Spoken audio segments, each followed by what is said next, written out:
Dessine un gobelin malicieux en 4 étapes. On part cette fois-ci pour un tuto de niveau intermédiaire.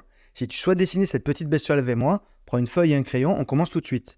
Au début, tu vas créer une forme qui représente la tête de ton gobelin, avec une partie plus étroite au niveau du crâne et une partie plus large pour représenter les grandes joues.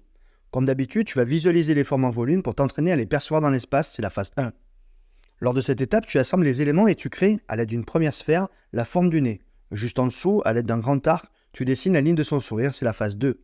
Cette fois-ci, tu commences à assouplir les formes pour donner une apparence organique à ton gobelin. Tu ajoutes des détails dans les oreilles, de chaque côté du nez, et tu places ses grands yeux. Tu ajoutes les ailes du nez et tu n'oublies pas les crocs qui sortent de sa mâchoire. Tu devrais déjà avoir une forme générale rigolote, c'est la phase 3.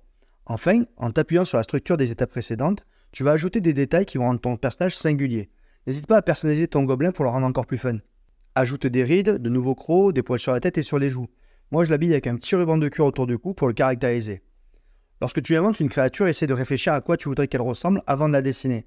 Ainsi, tu feras moins d'erreurs et tu obtiendras un résultat plus proche de tes attentes.